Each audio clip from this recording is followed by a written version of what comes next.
అదరగొట్టే కారం రంగు రుచి ఆచి కారం పొడి. అమాత్య మంత్రి గారు, మినిస్టర్ రాజగోపాల్ రెడ్డి, మంత్రి రాజన్న ఇలా పిలిస్తే ఓకేనా? కోమటిరెడ్డి రాజగోపాల్ రెడ్డి హ్యాపీనా?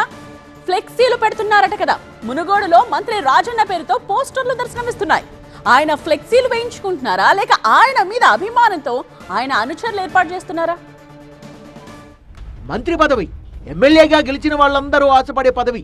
ఆ పదవి దక్కాలంటే అధిష్టానం వాగ్దానాలు ఆశీస్సులే కాదు, ఆవగింజంతైనా అదృష్టం ఉండాలి. పాపం కాంగ్రెస్ ఎమ్మెల్యే కోమటిరెడ్డి రాజగోపాల్ రెడ్డికి ఆ అదృష్టమే లేనట్లుంది. గత మంత్రివర్గ విస్తరణలో ఆయనకు మంత్రి పదవి దక్కలేదు.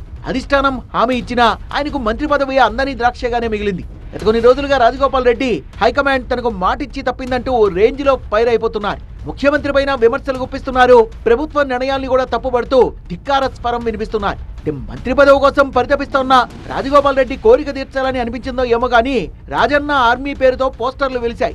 మంత్రి రాజన్న అంటూ మునుగోడులో పోస్టర్లు ఫ్లెక్సీలు పెట్టారు. రాజగోపాల్ రెడ్డికి మంత్రి పదవి ఇవ్వడమే కాదు, ఆయనకు విద్యాశాఖను కూడా కేటాయించేశారు రాజన్న ఆర్మీ. విద్యాశాఖ మంత్రి కోమటిరెడ్డి రాజగోపాల్ రెడ్డి అంటూ వాట్సాప్, ఫేస్బుక్ లో పోస్టులు కూడా పెట్టారు. ఒకచోట కాబోయే విద్యాశాఖ మంత్రి రాజన్న అని, మరో చోట మంత్రి రాజన్న అని పెట్టేశారు. స్థానిక సంస్థల ఎన్నికల కోడ్ అమల్లో ఉండడంతో ఈ మంత్రి రాజన్న అనే పేరుతో వెలిసిన ఫ్లెక్సీలను అధికారులు తొలగించారు. మరోవైపు ఈ ఫ్లెక్సీలపై ఉమ్మడి నల్లగొండ జిల్లాలోనే కాదు, రాష్ట్ర వ్యాప్తంగా చర్చ మొదలైంది.